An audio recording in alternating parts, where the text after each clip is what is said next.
ಅನುದಿನ ಆಹಾರ ಫೆಬ್ರವರಿ 14 ಶನಿವಾರ. ಆತನು ಅಂಗೀಕಾರ ಮಾಡುತ್ತಾನೆ. ಮತ್ತಾಯ 8:17. ನಮ್ಮ ಬೇನೆಗಳನ್ನು ತಾನೇ ತೆಗೆದುಕೊಂಡು ನಮ್ಮ ರೋಗಗಳನ್ನು ಹೊತ್ತುಕೊಂಡನು. ನಾವು ನಮ್ಮ ಪ್ರಿಯ ಕರ್ತನಾದ ಯೇಸುವನ್ನು ನೋಡುವಾಗ ಅವರು ನಮ್ಮ ಬಲಹೀನತೆಗಳನ್ನು ಹಾಗೂ ರೋಗಗಳನ್ನು ಸಂತೋಷದಿಂದ ಅಂಗೀಕರಿಸಿಕೊಳ್ಳುತ್ತಾರೆ. ನಮ್ಮ ಹೃದಯವು ವಿವರಿಸಲಾಗದ ಸಂತೋಷದಿಂದ ತುಂಬಿದೆ. ಕೃತಜ್ಞತೆಯಿಂದ ನಮ್ಮ ಕಣ್ಣುಗಳು ಕಣ್ಣೀರಿನಿಂದ ತುಂಬಲ್ಪಟ್ಟಿವೆ. ಆತನು ನಮ್ಮನ್ನು ಪ್ರೀತಿಸಿದ ಹಾಗೆ ಬೇರೆ ಯಾರೂ ಪ್ರೀತಿಸಲು ಸಾಧ್ಯವಿಲ್ಲ. ಆತನು ನಿಜವಾಗಿಯೂ ಯಾವ ಮುಜುಗರವಿಲ್ಲದೆ, ಬೇಸರ ಪಡದೆ ನಮ್ಮೆಲ್ಲರ ಬಲಹೀನತೆಗಳನ್ನು, ರೋಗಗಳನ್ನು ಶಿಲುಬೆಯಲ್ಲಿ ಹೊತ್ತುಕೊಂಡನು. ಪ್ರಸ್ತುತ ಪ್ರಪಂಚವನ್ನು ಗಮನಿಸಿರಿ. ಬೇರೆಯವರ ಬಲಹೀನತೆಗಳನ್ನು ಯಾರಾದರೂ ಹೊತ್ತುಕೊಳ್ಳುತ್ತಾರೆಯೇ? ನಿಮ್ಮಲ್ಲಿ ಸಂಪತ್ತು ಇರುವಾಗ ಅದನ್ನು ಹಂಚಿಕೊಳ್ಳಲು ಅನೇಕರು ನಿನ್ನ ಬಳಿಗೆ ಬರುವರು.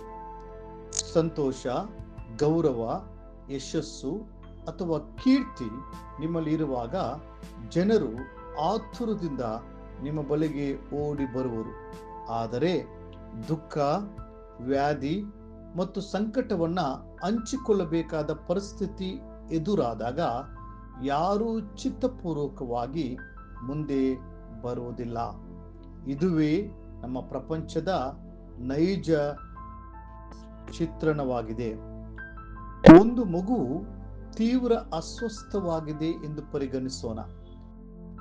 ಆ ಮಗುವಿನ ತಂದೆಯಾದವನು ಆ ಮಗುವಿನ ಕಾಯಿಲೆಯನ್ನು ತನ್ನ ಮೇಲೆ ತೆಗೆದುಕೊಳ್ಳಲು ಸಾಧ್ಯವಿಲ್ಲ, ಅಥವಾ ಆ ಮಗುವಿನ ಸ್ಥಾನವನ್ನ ಆತನು ತುಂಬಲು ಸಾಧ್ಯವಿಲ್ಲ.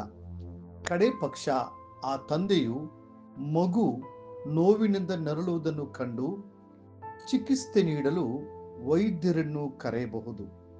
ಆ ವೈದ್ಯರನ್ನು ಕಂಡು ನನ್ನ ಮಗನನ್ನು ಈ ಸ್ಥಿತಿಯಲ್ಲಿ ನೋಡಲು ಸಾಧ್ಯವಾಗುತ್ತಿಲ್ಲ, ಹೇಗಾದರೂ ಮಾಡಿ ನನ್ನ ಮಗುವನ್ನ ಈ ಕಾಯಿಲೆಯಿಂದ ಗುಣಪಡಿಸಿರಿ ಎಂದು ಅಳುತ್ತಾ ಅಂಗಲಾಚಬಹುದು. ಯೋಬನ ಸ್ಥಿತಿಯನ್ನ ಗಮನಿಸಿರಿ. ಆತನು ತನ್ನ ಎಲ್ಲ ಮಕ್ಕಳನ್ನು ಹಾಗೂ ಸಮಸ್ತ ಸಂಪತ್ತನ್ನು ಒಂದೇ ದಿನದಲ್ಲಿ ಕಳೆದುಕೊಂಡನು. ಕೊನೆಗೆ ಆತನ ದೇಹದಲ್ಲಿ ಕುರುಗಳು ಬಂದವು. ಅಂತ ಘೋರವಾದ ವೇದನೆಯ ಸಮಯದಲ್ಲಿ ಆತನ ಹೆಂಡತಿಯು, ನಿನ್ನ ಯಥಾರ್ಥತ್ವವನ್ನ ಇನ್ನೂ ಬಿಡಲಿಲ್ಲವೋ? ದೇವರನ್ನ ದೂಷಿಸಿ ಸಾಯಿ ಎಂದು ಹೇಳಿದಳು.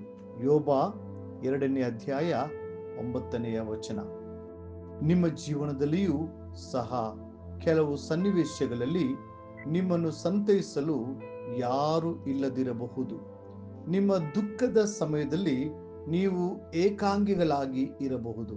ಆದರೆ ಯೇಸು ಕ್ರಿಸ್ತನು ನಿಮ್ಮನ್ನು ಆಳವಾಗಿ ಪ್ರೀತಿಸುತ್ತಾನೆ ಮತ್ತು ನಿಮ್ಮ ಪರವಾಗಿ ಇರುತ್ತಾನೆ ಎಂಬ ಈ ಸತ್ಯವನ್ನ ಎಂದಿಗೂ ಮರೆಯಬೇಡಿರಿ. ಆತನು ಸ್ವಪ್ರೇರಿತನಾಗಿ ತನ್ನ ದೇಹವನ್ನು ನಮಗಾಗಿ ಜಜ್ಜಲ್ಪಡುವುದಕ್ಕಾಗಿ ಒಪ್ಪಿಸಿಕೊಟ್ಟನು. ಆತನು ಬಾಸುಂಡೆಗಳನ್ನು, ಗಾಯಗಳನ್ನು ಅಂಗೀಕರಿಸಿಕೊಂಡನು. ದೇವರ ವಾಕ್ಯ ತಿಳಿಸುತ್ತದೆ, ಆತನ ಬಾಸುಂಡೆಗಳಿಂದ ನಾವು ಗುಣವಾದೆವು. ಆತನು ಶಿಲುಬೆ ಮೇಲೆ ತನ್ನ ದೇಹದಲ್ಲಿ ನಮ್ಮ ಬೇನೆಗಳನ್ನು ಹಾಗೂ ಕಾಯಿಲೆಗಳನ್ನು ಹೊತ್ತುಕೊಂಡಿದ್ದಾನೆ ಎಂಬುದಕ್ಕೆ ಆತನ ಗಾಯಗಳು ಹಾಗೂ ಬಾಸುಂಡೆಗಳು ನಮಗೆ ನಿತ್ಯತ್ವದ ಸಾಕ್ಷಿಗಳಾಗಿವೆ. ಸತ್ಯವೇದವು ತಿಳಿಸುತ್ತದೆ, ಆತನು ಬಾಧೆಯನ್ನನುಭವಿಸಿದಾಗ ಯಾರನ್ನೂ ಬೆದರಿಸದೆ ನ್ಯಾಯವಾಗಿ ತೀರ್ಪು ಮಾಡುವ ಆತನಿಗೆ ತನ್ನ ಕಾರ್ಯವನ್ನ ಒಪ್ಪಿಸಿದನು. ನಾವು ಪಾಪದ ಪಾಲೆಗೆ ಸತ್ತು ನೀತಿವಂತರಾಗಿ ಜೀವಿಸುವಂತೆ ಆತನು ನಮ್ಮ ಪಾಪಗಳನ್ನು ತಾನೇ ತನ್ನ ದೇಹದಲ್ಲಿ ಹೊತ್ತುಕೊಂಡು ಮರಣದ ಕಂಬವನ್ನ ಏರಿದನು. ಆತನ ಬಾಸುಂಡೆಗಳಿಂದ ನಿಮಗೆ ಗುಣವಾಯಿತು. 1 ಪೇತ್ರ 2ನೇ ಅಧ್ಯಾಯ 23 ಮತ್ತು 24ನೆಯ ವಚನ. ಪ್ರಿಯ ದೇವರ ಮಕ್ಕಳೇ, ಕರ್ತನು ನಮ್ಮ ಎಲ್ಲ ಬೇನೆಗಳನ್ನು ತಾನು ಹೊತ್ತುಕೊಂಡು ಶಿಲುಬೆಯಲ್ಲಿ ಸಮಸ್ತವನ್ನ ಮಾಡಿ ಮುಗಿಸಿದ್ದಾನೆ. ನೀವು ಯಾಕೆ ಇನ್ನೂ ದುಃಖದಲ್ಲಿಯೇ ಇರಬೇಕು? ನಿಮ್ಮ ಕಣ್ಣುಗಳನ್ನು ಕಲ್ವಾರಿಯ ಶಿಲುಬೆ ಕಡೆಗೆ ಎತ್ತಿರಿ. ಅಲ್ಲಿ ನೀವು ವಿಶ್ರಾಂತಿಯನ್ನು ಮತ್ತು ಬಿಡುಗಡೆಯನ್ನ ಹೊಂದುವಿರಿ. ಮುಂದಿನ ಅಧ್ಯಯನಕ್ಕಾಗಿ ದೇವರ ವಾಕ್ಯ. ಆದುದರಿಂದ ನಿಮ್ಮ ನಿಮಿತ್ತ ನನಗೆ ಉಂಟಾದ ಕಷ್ಟಗಳನ್ನು ನೋಡಿ ನೀವು ಧೈರ್ಯಗೆಡಬಾರದೆಂದು ನಿಮ್ಮನ್ನು ಬೇಡಿಕೊಳ್ಳುತ್ತೇನೆ. ಈ ಕಷ್ಟಗಳು ನಿಮಗೆ ಘನವನ್ನ ಉಂಟು ಮಾಡುತ್ತವಷ್ಟೇ. ಎಫೆಸ 3ನೇ ಅಧ್ಯಾಯ 13ನೆಯ ವಚನ.